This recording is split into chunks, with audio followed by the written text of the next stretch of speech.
तो अगर बिंदु हमारे पास x, y है और दूसरा बिंदु ये नीचे जो 1 और नीचे 1 लिखा है, इसका मतलब वो गुणा नहीं है कि x की गुणा 1 से हो रही है। इसका मतलब है कि x के नीचे 1 लिखा है, ये पहला बिंदु है, तो हमने जानकारी के लिए 1 लगा दिया। और ये दूसरा बिंदु है, इसको हमने 2 लगा दिया। कोई दिक्कत तो नहीं। और इन दो बिंदुओं को अगर मैं मिलाऊं तो इनके बीच में अगर पैमाना रख के नापा जाए तो ये दूरी कितनी होगी, ये याद करने का सूत्र है जिसको हम दूरी सूत्र कहते हैं। कल बताया था मैंने, और वो दूरी सूत्र था वर्गमूल, ये बताया था। पहली ब्रैकेट में x में से x घटा के लिख दो और दूसरी ब्रैकेट में y में से y, बाद वाले के y में से पहले वाले का y और बाद वाले के x में से पहले वाले का x, ठीक। और बाद वाला पहले वाला कौन है, बिंदु। और बिंदु में होते हैं x और y, और वो x और y लिखे जाते हैं कहाँ, एक छोटी ब्रैकेट में, और बीच में लगा दिया जाता है कॉमा। तो बस आपको इतनी जानकारी रखनी है कि ब्रैकेट में x y लिखे होंगे, पहले वाला x होगा और बाद वाला y होगा। इसे बिंदु के निर्देशांक कहते हैं। क्या कहते हैं, निर्देशांक। और ये पहला वाला x निर्देशांक होता है और बाद वाला y। तो दिक्कत तो नहीं इसमें। ऐसे दूसरा बिंदु है, उसका पहला x निर्देशांक ये है और y निर्देशांक ये है। इन दो बिंदुओं के बीच में दूरी, और ये निर्देशांक क्या होते हैं, किसी बिंदु की स्थिति को निर्देश करने वाले अंक। इनकी आप तुलना नहीं कर सकते। आप कहें 2,3, 5,4 से छोटा है तो बिंदुओं की तुलना नहीं हो सकती। बात समझ आ रही है। चलिए अब देखते हैं जो कल सवाल में बात हो रही थी, तीसरा, निर्धारित कीजिए क्या, 3 बिंदु दिए उसके। पहला बिंदु का नाम मैं अपने आप ही रख रहा हूँ A, दूसरे बिंदु का नाम रख दिया B, और तीसरे बिंदु का नाम रख दिया C। और इसने पूछा है क्या ये 3 बिंदु संरेखी हैं, क्या बिंदु कैसे हैं। तो कल मैंने समझा भी दिया था कि अगर 3 बिंदु संरेखी होते हैं तो उन 3 में से किसी 2 के बीच की दूरी अगर हम निकालें तो वो, अगर ये तीनों एक ही रेखा में है तो इनके बीच की दूरी और इनके बीच की दूरी का अगर मैं योग कर लूँ तो वो A और C के बीच की दूरी के योग के बराबर, या A और C के बीच की दूरी के बराबर आना चाहिए। और अगर त्रिभुज का निर्माण होता है तो 2 भुजाओं का योग तीसरी भुजा से बड़ा आता है। और अगर संरेखी होते हैं तो AB और BC इन दोनों की लंबाइयाँ निकाल के जोड़ा जाए तो वो AC की लंबाई के बराबर आनी चाहिए, तभी ये संरेखी हो सकते हैं, अन्यथा की स्थिति में संरेखी नहीं हो सकते। तो दूरी सूत्र मैं पहले लिख देता हूँ। दूरी सूत्र क्या है, वर्गमूल ऊपर लिखा हुआ है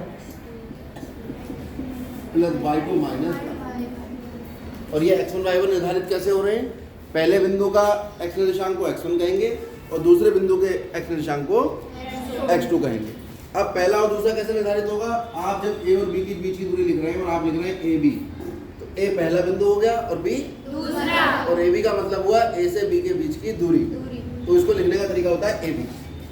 अब ये AB क्या होगा, आपको मालूम है, वर्गमूल ब्रैकेट प्लस ब्रैकेट, पहले ब्रैकेट में क्या आएगा, ये पहला और ये दूसरा बिंदु, तो दूसरे बिंदु के x में से पहले बिंदु का x घटा दो। ये है AB, ये A, ये B। B का x कौन है, 2 में से किसे घटाएं, A के x को। A का x कौन है, ठीक। फिर यहाँ y2 यानी दूसरे बिंदु B का y कौन है, माइनस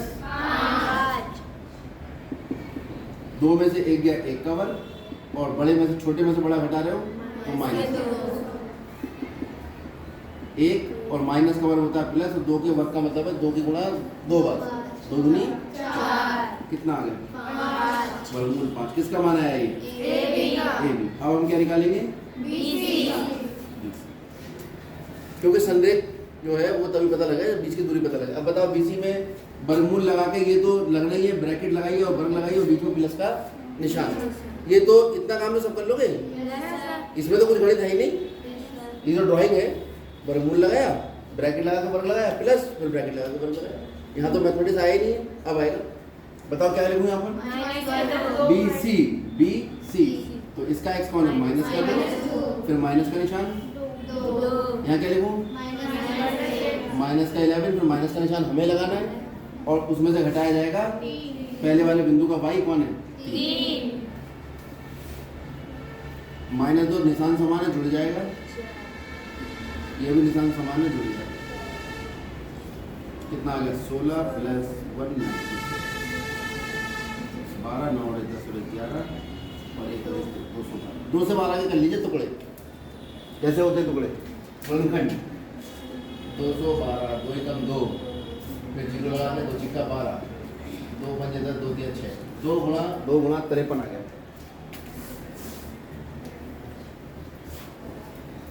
और दो बार गुणा हो रहा है। वर्गमूल में कोई संख्या अगर 2 बार गुणा हो रही है, ठीक है, तो उसका जोड़ा बन जाता है और वो एक बार बाहर आ जाती है। ये क्यों होता है ये मैं पहले बता चुका हूँ कि 2 बार गुणा हो रही है, 2 की घात 2 हो गया और वर्ग से वर्गमूल कट जाता है, इसलिए 2 बाहर आ जाता है। ये वाली बात समझ में आ गई नहीं? वर्गमूल में संख्या 2 बार गुणा हो रही है तो बहुत आसान बात है, हमेशा के लिए याद कर लो, वो उसे बाहर निकाल लिया जाएगा जिसके जोड़े बन जाएंगे। अब निकालेंगे हम AC। बताओ क्या है? ये तो लगना ही है। अब बताओ। -2 -1। यहाँ बताओ क्या लिखे? -11 -5। कितना आ गया ये? -3 का वर्ग प्लस -9 प्लस 256। कितना हो गया ये? 265। 265 के फिर से गुणन कर दो। 5 से 5 पंजे 25, 5 या 15, 5 गुणा 53। इसे आप चाहो तो लिखते हो वर्गमूल 5 गुणा वर्गमूल 53, गुणा में वर्गमूल बच जाता है। अब देखो, ना तो AB प्लस AC निकाल रहे हैं। AB कितना है? वर्गमूल 5। AB का मान रखो वर्गमूल 5 प्लस वर्गमूल 5 गुणा वर्गमूल 53। कॉमन ले लो, वर्गमूल 5 कितना आ गया? 1 प्लस वर्गमूल 53। इसका मान है AB प्लस AC। कोई दिक्कत? अब ऐसा करो, बस सबको जोड़ कर देख लो। अब ये AB प्लस AC लिया था, कौन बच गया तीसरा? क्या ये BC के बराबर है? BC का मान कितना है? कितना है BC का मान? तो क्या ये BC के बराबर है? ये बराबर नहीं है किसके? इसका मतलब AB प्लस AC बराबर नहीं है। हो सकता है ये वाला बिंदु इधर हो और ये वाला बिंदु इधर हो, ऐसा तो बताया नहीं ना इसने। तो बाकी दो को जोड़ के देखो, अब कौन बचा? AB plus BC। ठीक है, AB कितना है? वर्गमूल 5 और BC कितना है? क्या ये AC के बराबर है? AC कितना है? और AB प्लस BC जोड़ा तो कितना है ये? तो क्या ये इसके बराबर है? नहीं, बिल्कुल नहीं है। तो आप लिख देंगे ये बराबर नहीं है किसके? AC के। इसका मतलब AB प्लस BC बराबर नहीं है। अब खाली एक ही संभावना बची, क्या? BC plus AC। BC plus AC हो सकता है ये AB के बराबर आ जाए। जब भी 3 बिंदु दिए होंगे ABC, तो हो सकता है इसके बीच की दूरी इसके बराबर आ जाता है, या हो सकता है A के बाद C लिखा हो फिर B लिखा हो, या हो सकता है A के बाद जो है B के बाद C लिखा है और फिर A लिखा है। कोई भी संभावना हो सकती है। तो हमने सारी संभावनाएं चेक कर ली, एक बची है बस। कौन सी? AC प्लस AC कितना है? वर्गमूल 5 गुणा वर्गमूल 53। और BC कितना है? 2 वर्गमूल 53। इन्हें तो पहली बार जोड़ ही नहीं पाओगे, चलो जोड़ के इतना कर सकते हो, वर्गमूल 53 कॉमन ले लो, क्या बचेगा ब्रैकेट में? तो क्या ये AB के बराबर आ जाएगा क्या? AB कितना है? वर्गमूल 5। इसका मतलब ये बराबर नहीं है किसके? AB के, यानी सारी स्थिति चेक होगी। अतः और कौन सा बिंदु? बिंदु 1,5 दूसरा तथा संदेह नहीं। बात समझ में आ गई? ये एक्चुअली सबसे मुश्किल सवाल था, क्योंकि इसमें वर्गमूल में मान आए। मान लो यहाँ आता वर्गमूल 4 तो कितना निकल आता? 2। यहाँ आता वर्गमूल 16 तो कितना निकलता? 4। यहाँ आता वर्गमूल 25 तो कितना निकलता? 5। तो आपको चीज़ें बड़े अच्छे से समझ में आती। ठीक है, तो ये सवाल ही इन्होंने पहले शुरू में ही इतना मुश्किल सवाल दे दिया कि थोड़ा सा बच्चा कंफ्यूज हो जाता है। लेकिन भाई है क्या, गिनती तो है, वर्गमूल लग गया, आपको क्या दिक्कत है? आपका कंसेप्ट तो क्लियर है ना कि 3 बिंदु अगर दिए हैं तो उनमें से 2 बिंदुओं के बीच की दूरी और बाकी 2 के बीच की दूरी उसमें से एक कॉमन हो जाएगा, तभी तो 2 आएंगे, वरना 4 बिंदु चाहिए। अगर 3 बिंदु हैं, नहीं यही बात सुनो, ये 3 बिंदु बैठे हुए हैं, 1 2 3, इनके बीच की दूरी, इनके बीच की दूरी, अगर इनके बीच की दूरी हुई तभी तो एक रेखा में हुए। अगर इनके बीच की दूरी, इनके बीच की दूरी निकालोगे, उसे जोड़ोगे तो इनके दोनों के बीच की दूरी से ज़्यादा है कम है? ज़्यादा। अरे इनके बीच की दूरी नाप लो दिमाग में, इनके और इनके बीच की दूरी दिमाग में नाप लो। अब इनके बीच की दूरी जो है उसके बाद उसको दिमाग में नाप लो। अब सोचो ये प्लस ये इससे कम है या ज़्यादा? तो 2 बिंदुओं के बीच की दूरी, फिर बाकी 2 के बीच की दूरी, इसमें एक कॉमन है, हो गया ये वाला, ठीक है, उसका योग 2 बिंदुओं के बीच की दूरी से अगर ज़्यादा है तो बिंदु संदेह नहीं है, कम है तब भी संदेह नहीं, क्योंकि तब तो बिंदु जुड़ेंगे नहीं आपस में। और अगर बिल्कुल बराबर है, आप करके देख लो जितने बैठे हो, पैमाना लो और पैमाने से कर लो, नहीं तो अपनी चोटी इधर करो, इधर करके इधर लगाओ और फिर उसको नाप लो, है ना, तो क्लियर हो जाएगा। एक बच्चा अपना हाथ लाओ और वो ऐसे लगा के देख लो और नप जाएगा, कितनी देर लगेगी उसको? खूब क्लास में बैठ के प्रैक्टिकल करो ये वाले, क्लियर हो गई ना? तो इससे ज़्यादा क्लियर नहीं हो सकता। चलो आगे बढ़ो। चौथा सवाल बहुत ही आसान है, ये तुम्हें बहुत आराम से समझ में आएगा। ये भी जांच करवा रहा है, इंस्पेक्टर बना दिया तुमने। जांच कीजिए, क्या जांच करनी है कि क्या बिंदु कौन कौन से? अच्छा, एक कहाँ से आ गया? 5, -2, 6, 4 तथा 7, -2 क्या है? समद्विबाहु त्रिभुज के। कौन होता है समद्विबाहु? जिसकी 2 भुजाएं ऐसा त्रिभुज। क्योंकि समद्विबाहु किसको कहा है? अरे बाहु तो सुना होगा, बाहुबली पिक्चर देखी थी? हाँ, जब वो हाथ पकड़ लेता है उसका और पकड़ मजबूत होती है तो क्या कहती है? बोले इसका हाथ बहुत मजबूत है इसलिए इसका नाम हो गया बाहुबली। तो बाहु का मतलब होता है भुजाएं, हमारी ये भुजाएं, 2 भुजाएं हमारे पास। त्रिभुज के पास कितनी होती हैं? 3। ये त्रिभुज है, इसकी कितनी भुजाएं हैं? 3। ये कह रहा है कि ये समद्विबाहु है। सम मतलब बराबर, द्वि मतलब 2, बाहु मतलब भुजाएं। इसकी 2 भुजाएं अगर बराबर है तो ये समद्विबाहु हो जाएगा। इसकी क्या करनी है? हमें जांच करनी है। और क्या पता है हमें? त्रिभुज के शीर्षों के निर्देशांक पता है। ये तो क्या है? ये समद्विबाहु त्रिभुज के शीर्ष ये हुए। क्या है इसका निर्देशांक? इसका निर्देशांक और इसका निर्देशांक। क्योंकि शीर्ष क्या होते हैं समबाहु त्रिभुज के या किसी भी त्रिभुज के दुनिया के? शीर्ष किस रूप में होते हैं? भुजाओं के रूप में होते हैं, कोण के रूप में होते हैं, बिंदु के रूप में होते हैं। शीर्ष किस रूप में है? बिंदु। तो बिंदु के क्या होते हैं? निर्देशांक होते हैं। कैसे लिखते हैं निर्देशांक? ब्रैकेट में पहले x होता है और उसके बाद y होता है। बात खत्म हो गई, ज़्यादा समझने की जरूरत ही नहीं है। और इनका नाम रख दो A B C। आप ऐसा भी कर सकते हो, इसे B कह दो और इसे C। इसमें परेशान होने की कोई बात। ये कितना है? 6, 4। अब क्या करेंगे हम? इनकी भुजाओं की लंबाइयाँ निकालें। अच्छा, 7, 8। अब क्या करेंगे हम? इन बिंदुओं के बीच की दूरी निकालेंगे। और इन बिंदुओं के बीच की दूरी निकालने में क्या प्राप्त होगा हमें? अगर मैं इस बिंदु और इस बिंदु के बीच की दूरी निकालूं सूत्र लगा के, तो क्या प्राप्त होगा? त्रिभुज की भुजा की लंबाई। दूरी तो 2 बिंदुओं के बीच की हुई, और ये जो 2 बिंदुओं के बीच की दूरी है ये इस त्रिभुज की क्या है? एक भुजा की लंबाई। यानी अगर हम 2 बिंदुओं के बीच की दूरी निकालेंगे तो त्रिभुज की एक भुजा की लंबाई निकल आएगी। इन 2 के बीच की निकालेंगे तो इसकी लंबाई निकलेगी, इन 2 के बीच की निकालेंगे इसकी लंबाई निकलेगी, और इन 2 के बीच की निकालेंगे इसकी लंबाई। पहले किसकी निकालें? आप किसी की भी निकाल सकते, ठीक है? तो आप किसी की भी लंबाई निकाल लीजिए। पहले चलो ए बी निकाल लें। कैसे निकलती है? वर्गमूल। ठीक, किन किन बिंदुओं के बीच में निकल रही है? ए और बी। कौन है ए और बी? ये ए है और ये बी। इनका एक्स देखो, ए का एक्स कौन है? 5 और बी का एक्स कौन है? 7। बाद में कौन लिखा है? बी। तो बी के एक्स में से घटा दिया जाएगा ए का।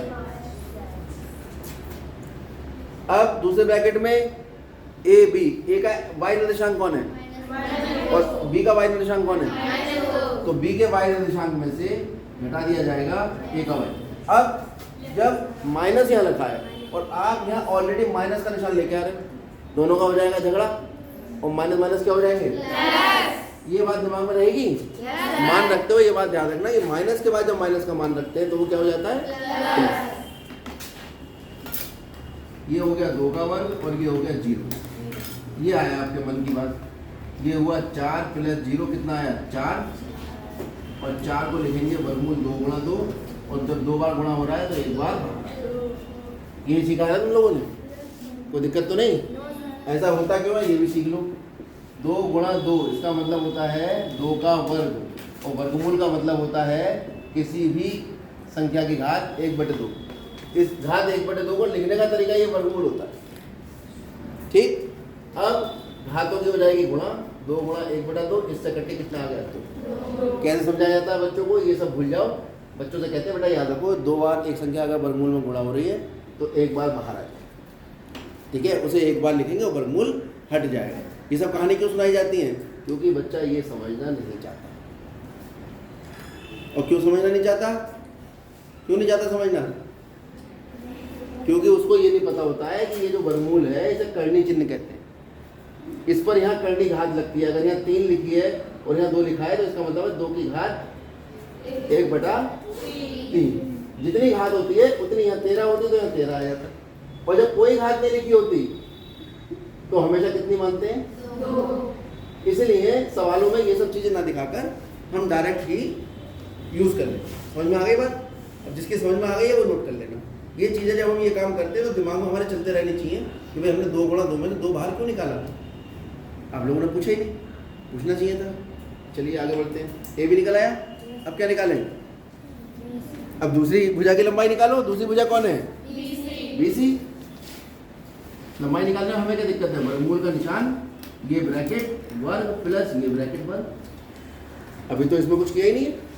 ये क्या है, 2 बिंदुओं के बीच की दूरी का सूत्र। अब B और C के बीच की निकालना है BC। बताओ क्या लिखूं यहाँ पर, 6 माइनस, यहाँ क्या लिखूं 4 माइनस, और जब माइनस का 2 रखेंगे तो कैसा हो जाएगा, ये आ गया 1 का वर्ग प्लस 4 और 2 6 का वर्ग, यानी वर्गमूल 1 प्लस 36 कितना आ गया, तो BC का मान कितना आ गया, वर्गमूल 37। अब किसका मान निकालेंगे, अब निकालेंगे AC। निकालो। जल्दबाजी जो बच्चा करता है, यहाँ से छुट्टी होती निकलो जल्दबाजी में, साइकिल से भगते फटाक से इधर आके कोई ऑटो वाला ठोक देगा। जल्दबाजी यहाँ भी करोगे, ठीक है। आपको आराम से यहाँ पर A और C के बीच की दूरी निकाली। इतनी बात आपका दिमाग सोचेगा, अपने आप से बात करोगे आप कि हमें A और C के बीच की दूरी निकालनी है। इसका मतलब A और C के बीच की दूरी का सूत्र लगाएंगे। बीच की दूरी का सूत्र क्या होता है, वर्गमूल, एक ब्रैकेट लगा के वर्ग, दूसरी ब्रैकेट लगा के। पहली ब्रैकेट में x निर्देशांकों का अंतर आता है, किस किस का, जिसके बीच की दूरी निकाल रहे हो। पहले किसका आएगा, जो बाद में बिंदु लिखा है। बाद में कौन लिखा है, C। कहाँ है C, ये रहा। C का x निर्देशांक कौन है, 6, और A का x निर्देशांक कौन है, 5। ये सब बात दिमाग आपसे आपका करेगा। जब वो ये बात करेगा तो आपको ये सवाल समझ में आएगा। और अगर आप बोर्ड से उतारने के चक्कर में रहोगे और डायरेक्ट सोचोगे हम कर लें बहुत जल्दबाजी में, तो आप सवाल को करने में आपको फिर रटना पड़ेगा, ठीक है। अच्छा, अब ये सब बातें जब हम लिखते हैं तो हमारा दिमाग भी हमसे करता है, और हमारा दिमाग बहुत तेज बात करता है, तो हम बहुत तेज लिखते हैं।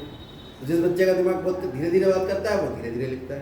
तो तेज और धीरे किस बात पर निर्भर करता है, जब साइकिल आपने सीखी तो धीरे धीरे चलाते थे, फिर और तेज चलाने लगे, फिर और तेज चलाने लगे। पहले पैडल चलाया, फिर कैंची चलाई, फिर डंडा चलाया, फिर गद्दी पे बैठे चलाने लगे, फिर इतने बढ़िया सीख गए कि हाथ छोड़ के चलाने लगे। ऐसे होता है। चलते चलते मैं देखता हूँ बच्चे, लड़के लड़कियाँ कोई भी, वो जा रहे होते हैं धोना की तरफ, वो हाथ छोड़ देते साइकिल का, ऐसे चला रहे होते हैं। क्या होता है, वो प्रैक्टिस। तो हम जो चला रहे हैं इस समय, वो हम हाथ छोड़ कर साइकिल चला रहे हैं, और आप क्या कर रहे हो, अभी पैडल चला रहे हो। इसलिए हमारी स्पीड थोड़ी सी तेज हो जाती है, ठीक है। लेकिन हमने सारी बात बता दी आपको कि क्यों ऐसा हो रहा है। अब आप भी अपना दिमाग थोड़ा तेज चलाने की कोशिश करो। अब हमें निकालना है बाई निर्देशांक का अंतर, AC कितना हुआ, 4 माइनस प्लस। बहुत बढ़िया। ये कितना आ गया? ये 1 का वर्ग है। 6 का वर्ग का मतलब है किसी पे जब लगता है ये, इसका मतलब है 6 की घात 2, इसका मतलब 6 को 2 बार गुणा। ये गणित में होता है। मान लो 6 को आप 3 बार गुणा कर रहे होते, 4 बार कर रहे होते, तो हम इसको लिखते हैं 6 की घात 4। ये ऊपर घात छोटा जो लगता है ये बताता है कि कितनी बार संख्या गुणा हो गई। तो कितना हो गया भाई? 36। ये कितना हुआ? ये किसका मान निकला? अब साफ साफ दिख रहा है BC का मान जो है किसके बराबर है? और दोनों किसके बराबर हैं? यानी इस त्रिभुज की 2 भुजाएं। AB का मान कितना आया निकल के? 2। AC का कितना आया? वर्गमूल 37। BC का कितना आया? वर्गमूल 37। तो ये 2 भुजाओं की लंबाई जो थी वो आपस में कैसी आ गई? बराबर। तो इसका मतलब कैसा हुआ? अतः त्रिभुज ABC कैसा है? एक समद्विबाहु त्रिभुज है। और हमसे क्या कहा था उसने? जांच कीजिए, जांच कीजिए। पूछा क्या? आप कहेंगे हाँ। सवाल के तो उत्तर देने के लिए कर रहे हैं सवाल हम। हाँ, ये बिंदु कौन कौन? बिंदु 5, -2, 6, 4 तथा 7, -2 क्या करते हैं? क्या है? एक समद्विबाहु त्रिभुज के समझ में आ गई बात? नोट कर लीजिए, पहले सवाल नोट कर